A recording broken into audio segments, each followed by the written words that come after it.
प्रिय बंधुओं, अहो भाग हमारे जो इस खोटे काल में खोट को मिटाने वाली बातें हमें सुनने को मिल रही।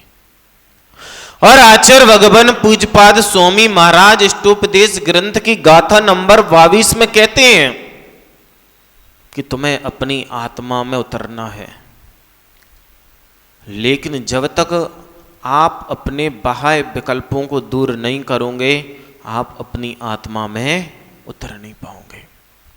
हम जितने बाह्य विकल्पों को छोड़ते चले जाते हैं, जितने बाह्य विकल्पों को हम दूर करते चले जाते हैं, हम अपनी आत्मा में उतना ज्यादा प्रवेश करते चले जाते हैं। आपको अच्छे से पता होगा, अगर कह दिया जाए कि 9 बार नमोकार मंत्र पढ़ना है और 9 बार नमोकार मंत्र पढ़ते हैं तो पूरी दुनिया हमारी आंखों के सामने उतर आती है कि हमारे दिमाग में इतने सारे विकल्प चल रहे हैं, जब तक हम उनको दूर नहीं करेंगे हम अपनी आत्मा में उतर नहीं पाएंगे।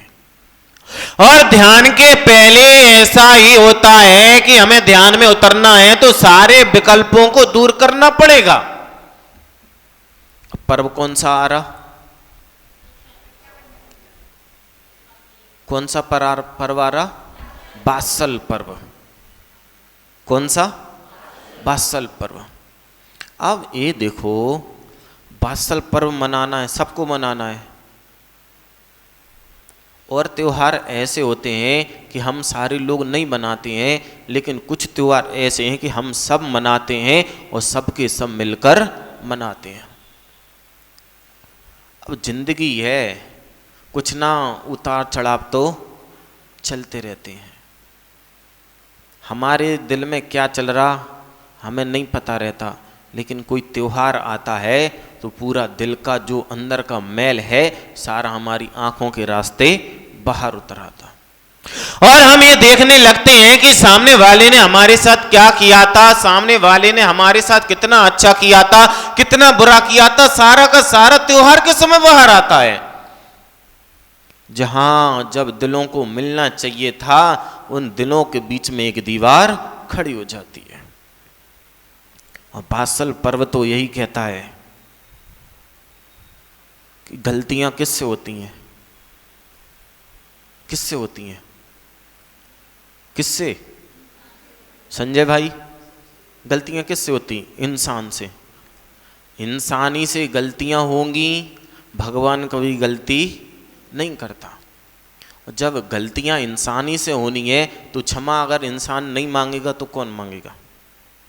जब गलतियां इंसान ही करता है तो क्षमा भी तो इंसान ही करता है। और वात्सल पर्व तो यही कहता है कि जो गलतियां हमसे हुई हैं उनकी हम क्षमा मांग लें, जो गलतियां दूसरे से हुई हैं हम उनको क्षमा कर दें। और वात्सल पर्व के दिन पर ऐसा वात्सल पर्व मिलाएं कि हम भी उससे मिल लें और वो भी हमसे आकर मिल ले। और जैसे जब दोनों मिल जाते हैं तो वात्सल पर्व मनाना नहीं पड़ता है, वात्सल पर्व अपने आप मन जाता है। तो लोग अभी जैसे यहां से बाहर निकलेंगे और सामने दिखेगा राखियां ही राखियां। अब कैसे देखोगे उसको, राखियों को? दिमाग के विकल्प हैं, किसके लिए चाहिए? मान लो रियल भाई है तो कैसी ले लो? अच्छी वाली, चांदी की, सोने की, मतलब अच्छी होनी चाहिए। कौन सा भाई है? रियल भाई। मान लो कजन भाई है तो कैसी ले लो? नॉर्मल। आप जैसे विचारों से जो रिश्ता निभाओगे सामने वाला उन्हीं विचारों से उस रिश्ते को पूर्णता देगा। हम सारी जिंदगी अपने रिश्तों को एक डोर में बांधते रहते हैं और सोच की अतल गहराइयों में डूबकर ये सोचते हैं कि जिस रिश्ते को हम डोर से बांध रहे हैं कि उस रिश्ते में गांठ न पड़ जाए, कि वह रिश्ता टूट न जाए। लेकिन वह गांठ और वह रिश्ता टूटता कैसे है इसको तो समझो आप। रक्षाबंधन हम कह देते हैं कि रक्षा करने का त्योहार है, लेकिन हमें यही नहीं पता है हम दूसरों की तो रक्षा करने के लिए बांध देते हैं, ना उसकी रक्षा कर पाते हैं और ना स्वयं की रक्षा कर पाते हैं। हमें इसको रक्षाबंधन की जगह वात्सल पर्व ही कहना चाहिए। रक्षाबंधन तो उस दिन आपने डोर बांधी, सुबह की शाम को खुल जाएगी, लेकिन वात्सल की डोर ऐसी है जो एक बार बंद जाती है तो रात तो क्या रातों रात गुजर जाती है, लेकिन वह वात्सल की डोर कभी खुलती नहीं है। बांधना है तो ऐसे डोर नहीं बांधो, वात्सल की डोर बांधो कि जिसमें एक बार जो बंद जाए तुम्हारी मौत तो आ जाएगी, लेकिन वह डोर खुलने वाली नहीं है। अकेले धागे बांधने से कुछ नहीं होता। एक प्रकरण मेरे को याद आ रहा, महाभारत का। महाभारत जो आज हर घर में मची हुई है, हर घर में लोग अपना चेहरा लेकर आते हैं, लेकिन उस महाभारत को सबसे पहले छिपा कर आते हैं कि हम घर से बाहर निकलें तो हम तो बाहर निकल जाएं, लेकिन हमारी महाभारत बाहर नहीं आनी चाहिए। तो कृष्ण क्या करते थे, किसकी तरफ से लड़ते थे? पांडवों की तरफ से। और उपचार किसका करते थे? कौरवों का। तो एक दिन उस भीम ने कहा, पांचों पांडवों में सबसे उजड़ कौन था? भीम। भीम ने कहा, आप कैसा छल करते हो, साथ तो हम लोगों का देते हो और दवाई उनकी करते हो। तब कृष्ण ने कहा था कि लड़ना हमारा स्वभाव नहीं है, लड़ना हमारा स्वभाव नहीं है, हम लड़ाई लड़ लेते हैं। लड़ाई ऐसी लड़ो, ऐसे शब्दों का प्रयोग करो कि कल के दिन जब आप उससे मिलो तो आपको शर्मिंदा न होना पड़े। कि अगर कल के दिन वह दुर्योधन हमारे से मिलने आ जाए तो हमें शर्मिंदा ना होना पड़े, वह ये नहीं कह पाए कि हे कृष्ण, तुमने मेरे को घाव ही घाव दिए हैं, तुमने कभी घावों पे मरहम नहीं लगाया है, इसलिए मैं सुबह उसको घाव देता हूं और शाम को जाकर मरहम लगाता हूं कि वो ये नहीं कह पाए कि तुम्हारे दिए हुए घाव आज भी हरे भरे बने हुए हैं। जब भी आपसे किसी का मनमुटाव हो जाए, जब भी आपका किसी से लड़ाई हो जाए, सुबह कितना भी लड़ लेना, अशोक जी सुबह कितना भी लड़ लेना, लेकिन जैसे ही सूर्य अस्त हो और चांद निकले तो अपने दिल में भी एक चांद निकाल लेना, चाहे वह पत्नी हो चाहे पड़ोसी हो, उसके पास जाना और जाकर क्षमा मांग लेना कि जिस रिश्ते को तुम निभा रहे हो वह रिश्ता निभेगा नहीं। आज हम जिन रिश्तों को निभा रहे हैं, हमें निभाने पड़ रहे हैं, वह निभ नहीं रहे हैं, क्योंकि हमारे अपने तो हैं, लेकिन उन अपनों में अपनापन बिल्कुल भी नहीं बचा। और दार्शनिकों ने कहा है कि अपने हों और अपनापन ना हो तो समझना कि रिश्ते निभ नहीं रहे हैं, निभाए जा रहे हैं। और आज के समय में आधे से ज्यादा रिश्ते बस ऐसे ही हैं कि निभ नहीं रहे हैं, हम उन्हें निभा रहे हैं। कौन सा रिश्ता ऐसा बचा है? कौन सा रिश्ता? बच्चे आज छोड़कर पढ़ने चले गए जयपुर, कोई कोटा, कोई कहीं कोई कहीं। रिश्तेदार भी पहले कैसे आते थे, एक दिन आ जाते थे तो एक एक हफ्ते रहते थे, क्योंकि वह रिश्ते निभाते नहीं थे, वह अपने दिल से उन रिश्तों का निभाते थे वह। और जब से हमारे मन में ऐसी दीवार उठी है कि हमने क्षमा मांगना छोड़ दिया है और क्षमा करना छोड़ दिया है, जब से हमारी जिंदगी से क्षमा गई है, हमारे रिश्तों में एक दीवार खड़ी हो गई है। वह अदृश्य दीवार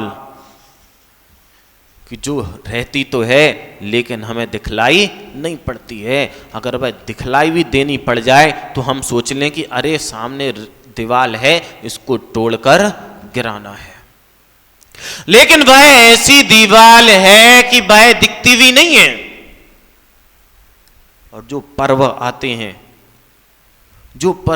हैं वह इसलिए आते हैं कि दीवाल तो खड़ी हो चुकी है, कम से कम उस पर तुम एक नसेनी लगा लो कि वैसे तुम रोज एक दूसरे के पास नहीं जा पाते हो, तो त्योहार के माध्यम से वह त्योहार रूपी नसेनी पे चढ़कर तुम आज तो जाकर उनसे मिल लो। और आचार्य भगवान पूज्यपाद स्वामी महाराज इस गाथा में यही समझाना चाह रहे हैं कि तुम्हारे और तुम्हारी आत्मा के बीच में जो दीवार पड़ी हुई है, वह तुम क्षमा के द्वारा गलती को स्वीकार कर कर, गलती को माफ कर कर, माफी मांगकर और माफ कर कर तुम चाहो तो अपनी आत्मा में तुम लीन हो सकते हो। हमें ध्यान करना है, लेकिन जब तक आपके अंदर संकल्प विकल्प उठते रहेंगे, आप ध्यान करने बैठे तो रहोगे लेकिन ध्यान आप नहीं कर पाओगे। अगर आप किसी से माफी मांगते हो, विनोद जी, अगर कोई व्यक्ति किसी से माफी मांग रहा है तो उसका मतलब ये नहीं है कि वह छोटा हो गया। अगर हम किसी से माफी मांगते हैं तो इसका मतलब ये है कि सामने वाले से ज्यादा दम हम में है रिश्तों को निभाने की, कि हमारी गलती भी नहीं है उसके बाद भी हम गलती की माफी मांग लेते हैं, तो इसका मतलब बिल्कुल भी नहीं है कि भाई सामने वाला बड़ा हो गया और हम छोटे हो गए हैं। आचार्यों ने कहा है कि इसका मतलब ये है कि तुम में ज्यादा शक्ति है, तुम में ज्यादा ताकत है रिश्ते को अच्छे से और लंबे समय तक निभाने की। माफी मांगने से ना कभी कोई छोटा होता है, ना कभी उसको छोटा कोई कर पाता है। हम जितना झुकते चले जाते हैं, जितना हम झुकते चले जाएंगे, आगम भरा पड़ा हुआ है, नीतियां भरी पड़ी हुई हैं कि जो जितना झुकता है भाई उतने ऊपर उठ जाता है। धनुष को देखा आपने, जब धनुष को चढ़ाते हैं तो कितना पहले खींचते हैं, कितना झुकाते हैं, जितना झुकाते जाओ और जब वह छूटता है तो सीधा जाकर अपने लक्ष्य को प्राप्त करता है। अब कोई सोचे कि धनुष पे तीर लगाओ और खींचो, नहीं तो क्या होगा, वहीं के वहीं वो गिर जाएगा। और आचार्यों ने कहा है कि यदि तुम अपनी आत्मा को प्राप्त करना चाहते हो तो अपनी आत्मा में वह क्षमा रूपी तीर को लाओ और दूसरों पर बिल्कुल नहीं चलाओ। पहला तीर लो और अपनी आत्मा में चलाओ कि आज मैं सभी जीवों को माफ करता हूं। वात्सल पर्व क्या था? वात्सल पर्व क्या था? कथा सबने सुनी होगी कि उन मुनिराजों के ऊपर उपसर्ग आया। उन मुनिराजों पर उपसर्ग आया और दूर करने की किसने ठानी? एक मुनिराज जिसको पता चला, उसने ये भी नहीं देखा कि हमें क्या करना पड़ेगा और क्या नहीं करना। वात्सल का मतलब ये नहीं है, रक्षाबंधन का ये मतलब बिल्कुल भी नहीं है। लोगों ने रक्षाबंधन की परिभाषा चेंज कर दी है कि बहन आई, उसने भाई को राखी बांधी, वो काम खत्म। बिल्कुल नहीं है। रक्षाबंधन का मतलब ये है कि हम जिस सूत्र में बंधना चाहते हैं, जिस प्यार प्रेम वात्सल्य के सूत्र में हम बंधना चाहते हैं, अकेले भाई से नहीं बंधना है। जितने भी इस सृष्टि पे हमें जीव दिख रहे हैं, सारे के सारे जीवों को एक ही वात्सल्य की डोर में हमें बंध जाना है। डोर आप कितनों को बांध लोगे? सुबह से शाम तक भी अगर आप डोर बांधोगे तो कितने लोगों को बांध लोगे?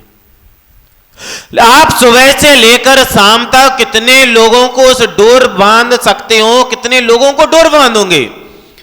लेकिन एक बार खुद उस वात्सल की डोर में बंध गए तो जितने भी लोग तुम्हें देखेंगे तुमसे बंधते चले जाएंगे, तुम्हें किसी को बांधने की आवश्यकता नहीं पड़ेगी। अब बांधना अच्छा है कि बंधना अच्छा है? बांधना अच्छा है कि बंधना अच्छा है? अगर सारे के सारे लोग ये सोच लें कि हमें किसी को भी डोर से नहीं बांधना है, हमें तो एक ही डोर में सब एक साथ मिलकर बंध जाना है, फिर आप देखोगे कि ये धर्म ही नहीं, ये भारत ही नहीं, ये पूरा ब्रह्मांड आपको सिर्फ बादल उगलता मिलेगा। राग देश तो कहाँ चले जाएंगे, आप देखते भी रह जाओगे तो भी आपको देखने को नहीं मिलेगा। लेकिन अपने हृदय में वह वात्सल्य का ज्वालामुखी आपको लाना पड़ेगा, जो उस वात्सल्य से जो लावा बहे उनको अपने शब्दों से प्रकट करना पड़ेगा। कि कोई भी मिले, ऐसा नहीं है कि हम जिन भाई बहन आपस में डोर बांध देते हैं उनमें लड़ाई ना होती हो। ऐसा कोई भाई नहीं रहा होगा जिसकी भाई भाई से लड़ाई ना होती है, वह कोई भाई बहन नहीं होंगे कि जिनकी आपस में तकरार ना होती हो। कोई भी नहीं होगा, है क्या? कोई नहीं होगा, किसी ना किसी बात पर हो जाती है। लेकिन जैसे ही त्योहार आता है तो हम क्या करते हैं? क्या करते? सारी बुराइयों को भूल जाते हैं, खुशी में ऐसे फूल जाते हैं कि सारी दुनिया का अगर कोई सबसे अच्छा भाई है तो वह हमारा अपना भाई है।